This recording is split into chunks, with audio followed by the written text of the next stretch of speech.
Bem-vinda ao Nosso Corpo, um podcast sobre temas relacionados com o corpo humano e a forma fascinante como funciona. Eu sou Mafalda Antunes e hoje vamos falar sobre como é que os bebés aprendem a falar.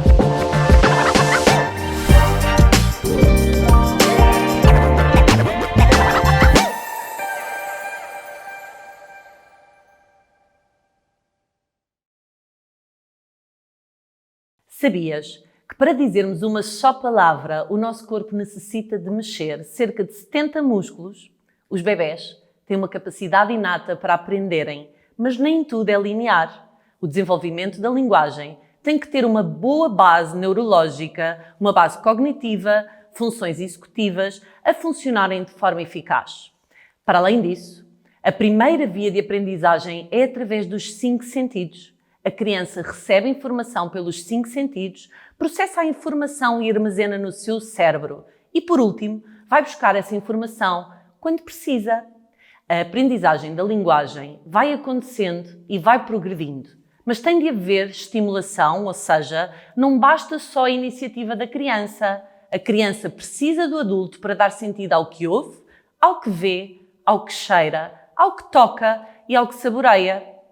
As crianças, desde que nascem até 1 ano de idade, fazem 1 milhão de novas conexões neuronais por segundo e, por isso, o adulto tem de proporcionar à criança um ambiente propício para aprender, expô-lo à sua língua, a estímulos, a interagir com ele e a ser um modelo desde o primeiro dia em que nasce. Primeiro o bebê compreende e depois acaba por se expressar. Para vos falar sobre este tema, tenho o prazer de ter comigo uma convidada muito especial. Já fizemos juntas a recuperação pós-parto da sua segunda filha. Apresento-vos a Teresa Matias, terapeuta da fala, licenciada na Escola Superior de Alcoitão, que tem dedicado o seu percurso profissional às crianças nas áreas da linguagem, fala, leitura e escrita. Olá, Teresa. Olá, querida Mafalda. Olha, primeiro que tudo, queria agradecer-te imenso este convite, que foi espetacular. E pronto, e como já estavas a dizer, sou terapeuta da fala, tenho 2 filhas, estou a caminho do 3º. Tão bom, muitos parabéns. Que não sei o que é, Deus queira que seja um miúdo, vamos ver se eu consigo. É o teu desejo, vamos ver. Gostava, já tenho 2 miúdas, agora gostava de fechar por aqui e fechar em bom. Muito bem. E olha, eu sou completamente apaixonada por esta área e pela prevenção. Acho mesmo que se fôssemos preventivos, a quantidade de números de alterações de linguagem iam ser diferentes. Ok. Então é para isso que aqui estamos. Teresa, eu já sei, porque tu disseste-me, que desde que surge a primeira palavra até aos 18 meses, os bebés vão aprendendo cerca de 10 palavras por mês. É impressionante. É impressionante, é verdade, é bastante. E a primeira pergunta que eu gostava de fazer é como é que podemos saber se os bebés já dizem algumas palavras? Olha, há sim uns indicadores que nos podem ajudar nesse sentido. Primeiro, se for efetivamente uma palavra, se a criança disser pai, exatamente com todos os sons que a palavra pai tem, nós não temos dúvida. Claro. Aí estamos sem dúvidas.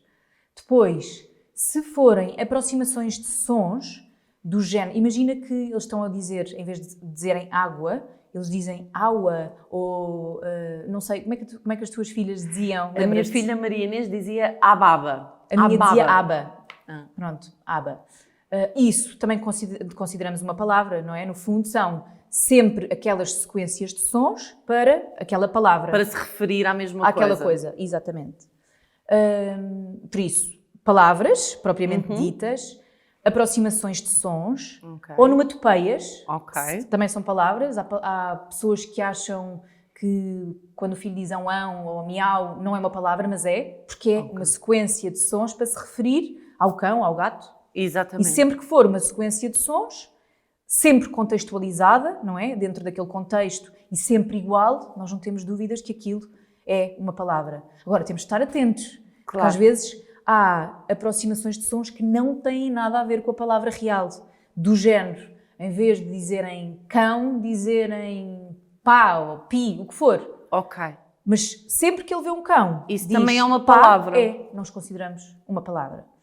E também há um programa que se chama Baby Signs, que tem, sim, que são gestos que são ensinados às crianças desde muito cedo e que eles com 6 meses já pedem leite ou pedem mais, e por isso também é considerado palavra. Ou seja, usar o gesto para se para comunicar aquela ação. Pronto, exatamente. Sempre que usam o gesto para comunicar aquela ação ou aquela palavra, também é considerado palavra.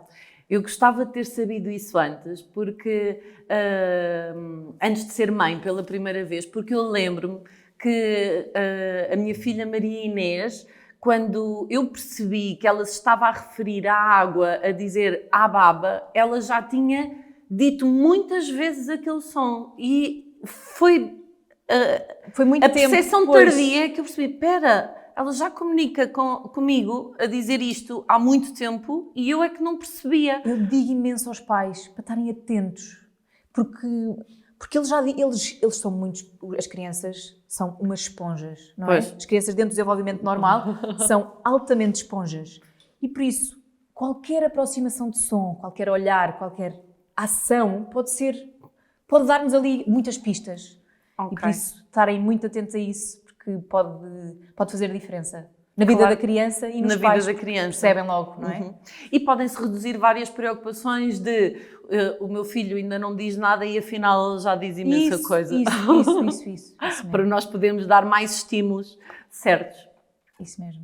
Teresa, podes-nos explicar o que é a linguagem? É a mesma coisa que falar, não é? Porque já nos apresentaste diversas formas de comunicar, de identificarmos que o bebê está a falar connosco, mas eu queria que tu nos explicasses o que é a linguagem. Se são coisas diferentes ou a mesma coisa que a fala? Não, são coisas completamente diferentes, mas que acontecem mais ou menos ao mesmo tempo. Ok. No fundo, a fala é esta parte mecânica da coisa. Ou seja, é a movimentação dos articuladores, é a passagem do ar nas cordas vocais que as faz vibrar e que sai som e que nós, através dos articuladores, pomos cá para fora palavras. Mas até os papagaios falam. Claro. Certo? Não quer dizer que estejam a exatamente. O que nós queremos, no fundo, é aqui apresentar esta parte da linguagem. E o que é a linguagem? É o significado da fala, é os vocabulários, é todo o nosso conhecimento da língua, as regras das frases, porque isto tudo tem regra. Eu não posso fazer frases ao calhas, porque senão tu não vais perceber-me, não é? Por isso, isto tudo tem regra, isto tudo é aprendido e faz parte deste processo de linguagem. Por isso, basicamente, linguagem é vocabulário, é construção frásica, é o nosso pensamento, e fala é nós pormos cá para fora aquilo que é a linguagem. Exatamente. É um bocado difícil. Nós compreendemos as mães compreendem tão bem as necessidades dos seus bebés, mesmo quando eles ainda não falam, porque já têm uma forma de expressar, de comunicar, de dar um entendimento àquilo que querem, não é? Exatamente, porque eles percebem desde muito cedo. Não estou a falar dos bebés necessidades básicas, está a chorar, vai mudar a fralda, não. Mas mesmo assim já é uma forma de comunicação que depois, quando nós vamos associando a algum sentido, quando o bebê chora, nos diz, deve estar com fome, e ele ouve, às tantas, aquilo integra-se, ele percebe que quando chora tem fome, e às tantas vai dizer... Exatamente, ou quando eles começam a ficar excitadíssimos, quando nós identificamos tem fome e começa a ficar contente, deixa de chorar porque percebeu que a mãe está a preparar a comida. Exatamente. Ok, então isso é que é a linguagem, mesmo que não tenha ainda palavras associadas. Exatamente.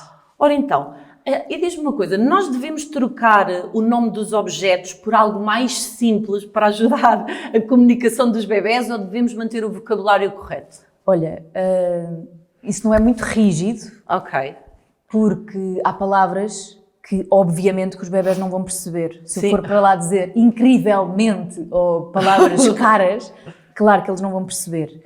Nós devemos falar com eles de forma simples, com palavras simples, mas não modificadas. Claro que não me choca uma mãe dizer de volta e meia popó, quer papa, ou... Não choca. Não devemos usar as onomatopeias que eles usam, popó, mamã, papá, papa. Imagina, nos primeiros meses, sim, não me choca nada. Agora, continuar e passar o tempo e continuar nesse registro, não. Ou seja, com 2 anos continuar nesse registro, acho que já não faz sentido. Então a criança diz popó e nós devemos dizer carro. Sim, até podemos dizer, está aqui o popó, é o carro. Ok. Damos-lhe o modelo certo, porque a criança vai sempre estar à espera, ela quer chegar ao modelo certo. E se nós paramos no popó, ela acha que é popó. Que é popó. Exatamente, por isso, para mim, acho que tem de ser com muito equilíbrio. Com muito equilíbrio. Não rígido. Claro. Tipo, ai meu Deus, não Sim, rígido. mas não abebezar a linguagem. Não, isso porque eles são muito. Exatamente. Ok. Teresa, podes contar-nos quais é que são normalmente as primeiras palavras que o bebê aprende? Há alguma semelhança entre bebés? Cada um tem a sua forma? Ou podemos identificar ou ter uma linha para perceber o timing do desenvolvimento dele? Sim. Há um timing certo para que eles começarem a falar, que é mais ou menos entre os 10 e os 13 meses. Isso é o que nós consideramos normal. Ok. Claro que há bebés um bocadinho que começam aos 10, outros começam aos 13, não é? Ok. Depois disso, já devíamos começar a perceber se há algum impedimento, mas as primeiras palavras são palavras funcionais, ou seja, que eles precisam no dia-a-dia. Água, e que não é exatamente água, como nós dizemos, é aquelas aproximações, que até nos primeiros meses, quando eles começam a falar, até pode ser ou agu, tudo. A minha filha Maria Inês dizia a baba e a Xuxa dizia a P. Sim. E depois é que eu descobri que é chupeta. Chupeta, mas eu não uso a palavra chupeta e o meu marido também não. Então era na escola. Quando eu ouvi um dia uma educadora a dizer chupeta de uma maneira tão divertida que eu percebi, não, aquele P, que eu achava que não tinha nada a ver com o som da Xuxa, vinha da a P. E ela dizia, até porque ela não ligava muito a Xuxa, portanto... foi apenas um período, demorou a descobrir. Sabes o que me acontece? Os pais dizem, ele não fala, e depois vai-se ver e já fala imenso. Só que os pais ainda não percebem. Os pais acham que falar é falar exatamente como nós. Como nós. E não é. Isto é um processo. E é um processo mesmo difícil, como eu estava a dizer. É preciso coordenar muitas coisas e é preciso fazer ligações neuronais. E ligar a boca à linguagem, ao significado das palavras. Talvez os pais utilizem ou estejam mais focados na parte mecânica, não é? Na verbalização das frases que tu estavas a explicar e não... Querem logo palavras corretas. E não naquele contexto que falámos aqui inicialmente de nós temos que dar os estímulos para que o bebê vá buscar ao contexto quando precisa, não é? Exatamente. Ok, eu já vivi aquilo, ou aquilo já me foi mostrado. Exatamente. E espera, e porque eles começam, eles não dizem logo a palavra toda. Às vezes dizem só uma sílaba, no caso de chupeta, ela foi buscar o P. O P. Ou no caso de mãe, em vez de dizerem mãe, dizem mã. É normalíssimo. É normal. Este processo é difícil, por isso eles simplificam. Isto mostra esperteza. Eles simplificam. Isso depois também vai acontecer mais para a frente, mesmo a nível de fala. Se tu reparares, eu não sei se as tuas filhas fizeram isto ou não, trocarem sons, tipo, em vez de dizerem sapo, dizerem chapo. Sim. Ou então não dizerem logo o L, porque é normal não dizerem logo o L e dizerem ua, ou cabelo. A minha Carolina ainda tem dificuldade em dizer o L. Não tanto como tu estás a simular, mas ainda não está ok. Sim. Até aos 5 anos... Acabou de fazer 5. Sim, até aos 5 é suposto todos os sons do português europeu estarem adquiridos. Ou seja, eles falarem igual ao adulto.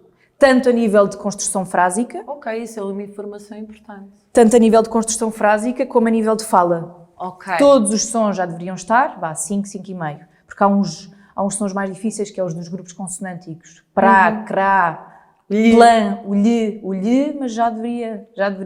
Mas sim, esses são os últimos. O lhe, o re e o lhe. Ok. Mas com 5, 5,5 já deveria. Fechou. Tudo em check. Estás a ver as minhas filhas, não estás? Pois sou. Já está este. Estás sempre a fazer experiências. Eu sei que nós fazemos muito isso nas nossas competências, eu a nível motor, na literacia física delas, mas é giro ir reconhecendo aquilo que nós nos dedicamos a estudar e aos outros. Depois ficamos chocados. Sim, é verdade. Coitados. Oh, Teresa, há certas coisas que não ajudam no processo de aquisição da linguagem, verdade? Verdade. Podes dar-nos alguns exemplos? Posso. E eu acho que aqui há muita falta de informação. Porque os pais fazem porque não sabem, não é? Não é porque querem fazer mal aos filhos, como é óbvio. E por isso há algumas coisas que os pais fazem e que não são boas, mas que fazem em demasia, do género.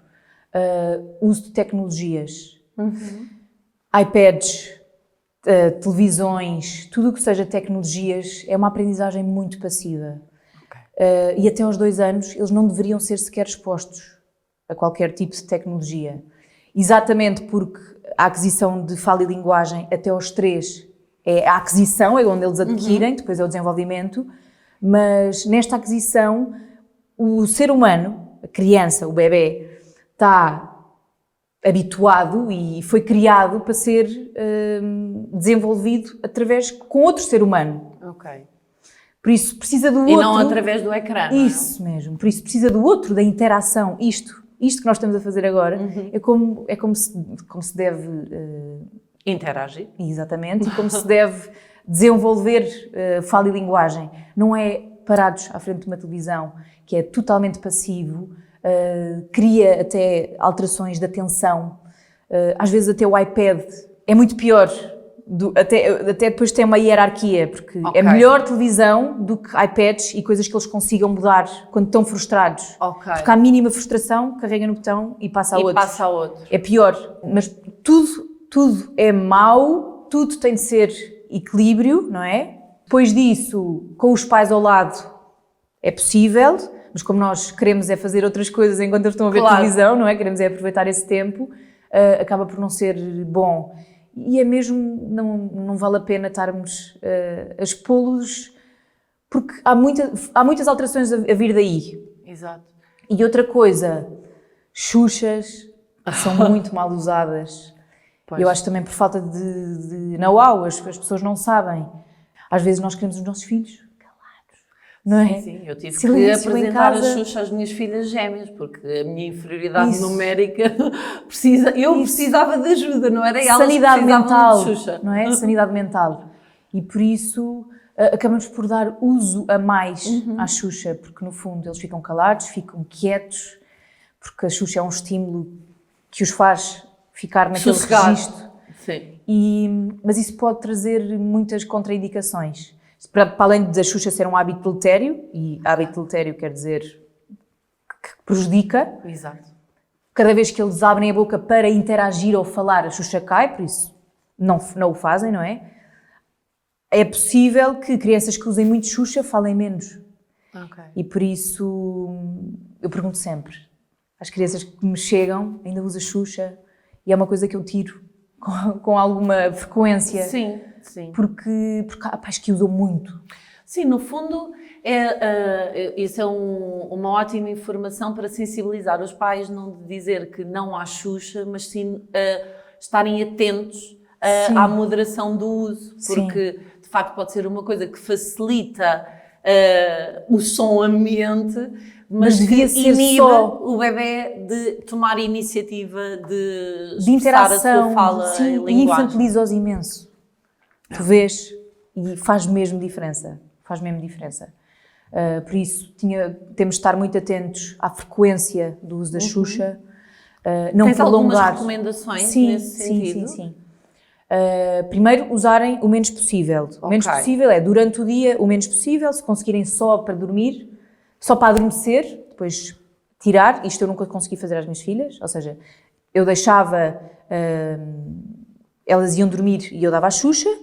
Quando acordavam, tirava a Xuxa, mas não era só no adormecer. Elas ficavam com a Xuxa na cama. As minhas deixavam cair. Olha, mas isso pode ser alterações de respiração. Ou seja, por não respirarem bem pelo nariz, acabam por largar a Xuxa. Ou não. Não creio. Elas não é ligação usavam direta. para sossegar e depois a Xuxa saía da boca e depois foi mais fácil de tirar, sim, ou não? ia respirar pelo nariz. Pois isso é o Eu ideal. sinto que foi um processo muito tranquilo, porque houve uma altura, e foi das 4 a mesma maneira, elas começaram a morder a Xuxa estragou-se, e quando se estragou, Isso pode ser uma técnica. eu expliquei que não podia continuar, não podia haver mais Xuxa, que elas já eram crescidas e, portanto, aquela Xuxa tinha sido estragada, não havia mais Xuxa. Pois. Sim, há muitas técnicas. Foi uma coisa que surgiu naturalmente com o desenvolvimento delas e que eu aproveitei. Por isso é que não há, quando me pedem, ajuda-me a tirar a Xuxa, eu preciso de perceber como é que é a dinâmica, como é que aquilo tudo funciona e o que é que faz sentido para aquela criança. Pois. Porque as minhas 2 filhas também tirei de maneira diferente. Pois. Porque tem de fazer sentido, eles têm de perceber e têm de ver aquilo a desaparecer, não é? Exato. E isso é que faz diferença. Mas pronto, estava a dizer, até aos 2 anos, no máximo, o uso da Xuxa, e tentar diminuir a frequência ao máximo. Tentar que seja só para dormir, tentar que seja só para acalmar, está com uma birra, acalma um bocadinho, depois mete a Xuxa noutro sítio. E não prolongar este uso, porque promove a respiração oral, que não é o que nós queremos, não é? Ficam a respirar pela boca, em vez de ser pelo nariz. A boca é para falar, o nariz é para respirar. Exatamente, e depois tudo fica alterado, a mordida altera-se, há imensas desadequações de movimentação de língua. Bom, dá pano para mangas. Teresa, tu consegues dar alguma dica prática que seja essencial aos pais de crianças pequenas para esta aquisição da linguagem? Olha, consigo. E acho que a primeira coisa que os pais têm que estar muito atentos e que eu vejo N vezes não sei se as tuas filhas já tiveram otites serosas. Que são... não são, já tiveram, mas não são muito... Foi esporádico. Não... Ok. Uma coisa é otite aguda, outra coisa é otite serosa. Não, otite aguda. Otite serosa não. Pronto. As otites serosas nós não sabemos que elas lá estão. E por isso é que são tão perigosas. Porque são silenciosas. Não dão dor, não dão febre. Dão só ouvir no fundo do túnel. Ok. Ou seja, e que sempre que eles estão ranhosos, que é muitas vezes, para não dizer que é praticamente todos os dias, quando eles têm ranho, o ranho vai para os ouvidos e faz com que eles ouçam no fundo do túnel. Okay. Há um exame que se pode fazer para se perceber se há efetivamente otite serosa ou não. Eu estou sempre a fazer às minhas filhas, para ir controlando, porque se tiver tem de ser tratado no otorrino, não é? Mas tem de estar em cima. Isto porquê? Porque se estiverem a ouvir no fundo mal do túnel, como é que alguém não vão aprender adquire bem, fala e linguagem desta maneira? É muito difícil. Por isso, primeiro de tudo, ouvidos. É essencial. É a maneira principal de haver esta aquisição de fala e linguagem. Para além da parte visual, não é? Eles são muito visuais, muito pequeninos, são mais visuais, depois começam a ser mais auditivos, mas é muito importante. E por isso, essa parte, precisamos mesmo estar atentos. Sim. Uma dica importante é que eu costumo dizer às famílias: quando nós queremos que eles adquiram fala e linguagem, temos de lhes dar este estímulo. E como? Eu até costumo dizer, fazer mommy talk e baby talk, que é como se fosse, o baby talk é como se fosse, cada vez que nós estamos a fazer alguma coisa ao bebê, a mudar a fralda, a dar comida, coisas do dia-a-dia, irmos falando com ele, não é? Dando o vocabulário, com frases simples, claro, não é? Coisas extensas que eles já nem estão ali. Sim. Tem que ser tudo progressivo e tem de ser, temos de ver que bebê é que nós temos à frente, não é? Exatamente. É diferente eu falar com uma criança de 3 anos ou falar com uma criança de 1. Depois até já te vou falar do maternalês. Sim. Que isso é muito importante. Mas também. é um desafio para nós adultos que estamos habituados a uma linguagem tão corrente, usar com o bebê uma construção frásica simples. Sim, é um bocado, precisamos de treino. É. E precisamos de ver o que é que o bebê nos está... Se aquilo está a fluir ou não, se ele está a perceber assim desta maneira que eu estou a dizer. Porque senão eles perdem o interesse. Perdem e a motivação. Mas estava a dizer, o baby talk é sempre que tu estás a fazer alguma coisa ao bebê, vais como se fosse dizendo exatamente o que estás a fazer. Estou a mudar a fralda, e vais mesmo fazendo gestos e a entoação diferente que eles Isso é uma coisa que eles ficam completamente vidrados. É. E depois o Mommy Talk é quando o bebê está a ver-nos, imagina que estás a ir servir-te de água e abres o frigorífico e vais dizendo, vou abrir o frigorífico, frases muito simples, estás a ver? Tipo, vou abrir o frigorífico, vou tirar água e vou servir. E ao mesmo tempo que a coisa está a acontecer. Para ser contextualizado, eles vêm completamente zero e nós é que temos de inserir, nós é que temos de encher estas caixinhas todas com este vocabulário todo. Já viste quantas palavras é que nós sabemos? Sim. E que eles vão adquirindo. Isto eles precisam do adulto. Claro. Por isso é que o Mowgli não aprendeu a falar. Exatamente. Eles precisam deste estímulo do adulto e por isso é que é muito importante também vermos como é que os nossos filhos, agora uma coisa à parte que me lembrei, às vezes deixamos os nossos filhos em casa, decidimos que eles não vão para a creche e decidimos que se calhar é bom ficarem em casa com alguém que cuide deles, mas temos de ver que qualidade de estímulo é que essa pessoa que fica com os nossos filhos, exatamente, porque se tiver, ao mesmo tempo que está a ficar com os nossos filhos, está a fazer coisas, não é? Normalmente é quem trabalha lá em nossa casa, que limpa o chão, Sim. Por isso temos de ver que estímulo é que está aqui a acontecer. Se eles ficam enfiados numa espreguiçadeira o tempo todo e ninguém fala com eles, ou ficam até às vezes à frente das televisões, é preferível estarem na creche, a apanharem as doenças. E mesmo de 15 em 15 dias depois estejam em casa, porque estão bem estimulados, exatamente. Isso. Por isso é preciso ver muito tudo o que está a acontecer e equilibrar isto. Ok.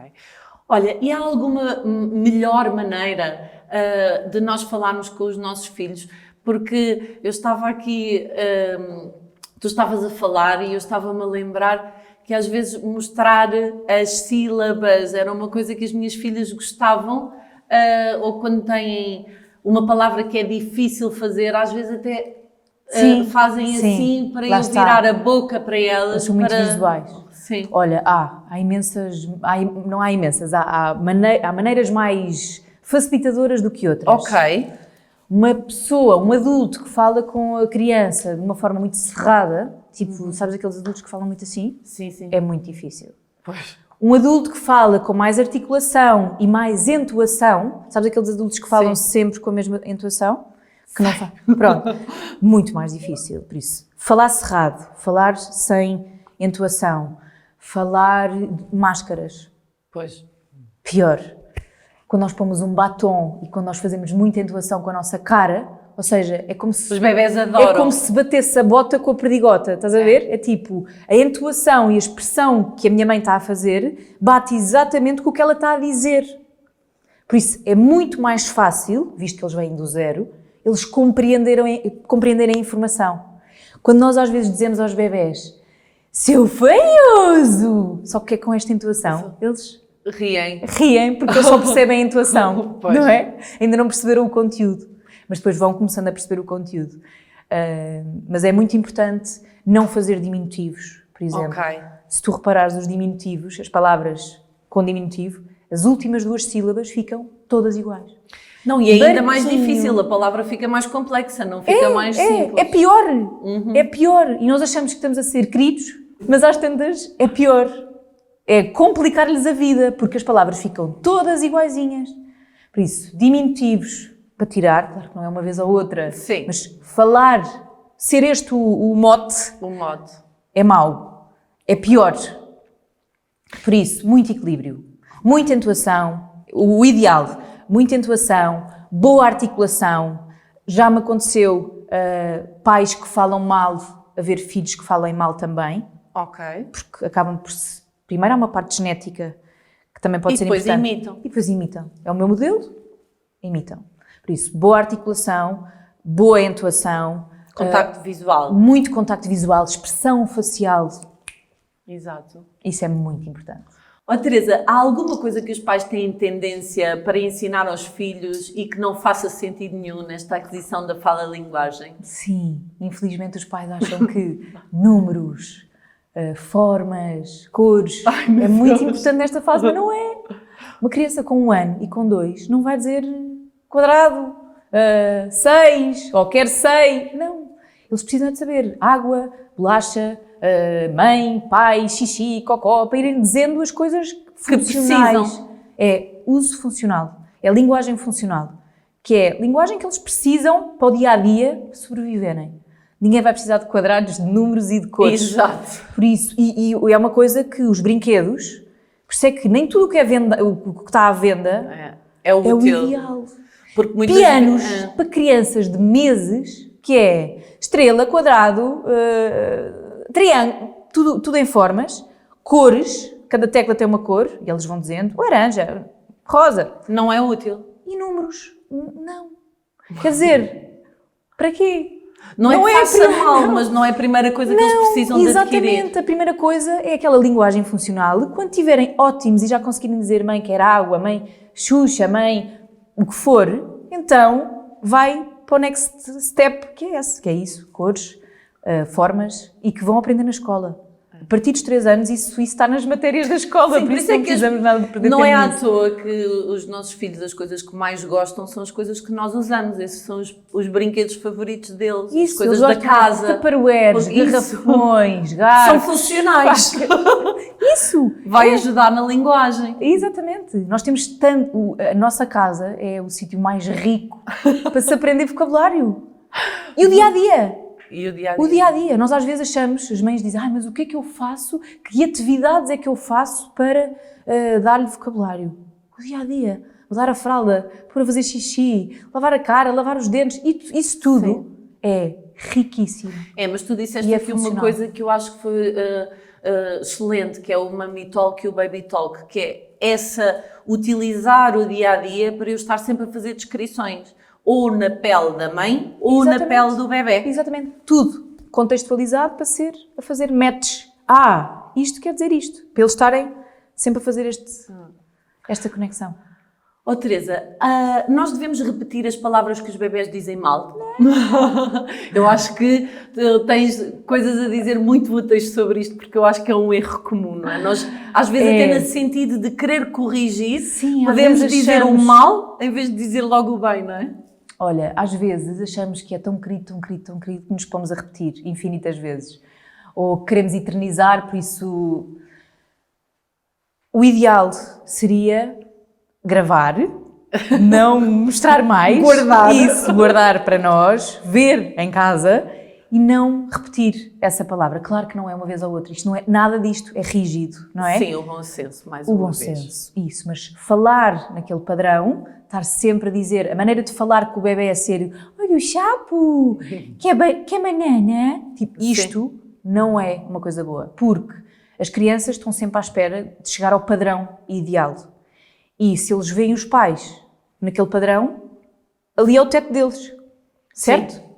É mais uma vez oferecer o modelo correto que já falaste aqui. Exatamente, é muito importante falar bem.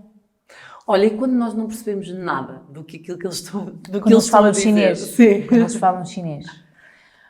Primeiro tens de perceber que idade é que a criança tem. É diferente falar chinês com 1 ano e meio ou falar chinês com 3. Com 3 já não é normal. Ou seja, já tem de ser visto, já tem de ser uma avaliação... Porque efetivamente existem alterações de linguagem. Ok. Existe, é diagnóstico.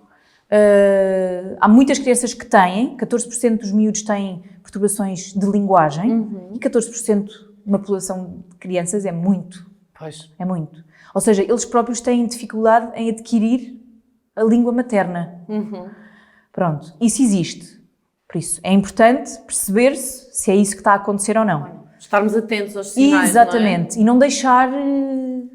Porque isto aqui é uma dança do equilíbrio, do não imitar, não facilitar, oferecer o modelo correto. Mas estar atento. Mas estar atento. Mas estar Por atento. outro lado, não... E há muitos, infelizmente, há muitos profissionais de saúde que lidam com crianças todos os dias e que ainda não têm este olhar preventivo e que faria toda a diferença em tudo. Na vida Até dos para pais, ensinar na vida os pais, não é? nas crianças, na vida de todos. Mas pronto, ainda é muito... Há muitas pessoas old school que isto ainda é difícil, mas pronto, eu acho que estamos cada vez a andar para um caminho melhor e mais preventivo, que a prevenção é a base de tudo, não é? Se nós fôssemos preventivos, Sim, sim. tudo mudaria. Olha, Teresa, muito obrigada por esta conversa tão esclarecedora. eu gostava de ter conhecido quando estava grávida da minha primeira filha. Com certeza que teria estado atenta a muito mais detalhes e com informação poderosa para conduzir o processo de aquisição de fala e linguagem. Sai daqui com algumas diretrizes que eu acho que podem ser mesmo úteis, nós sermos mais expressivos, o treinar até a nossa própria... Tu és muito! Tu não precisas de mais, tu já és muito expressiva. Bom, eu adoro conversar, adoro uma boa conversa e tenho a certeza que tudo aquilo que tu nos trouxeste aqui hoje vai ser útil a muitos pais para conduzirem os seus bebés na aquisição de fala e linguagem. Foi um prazer ter-te aqui. Também adorei.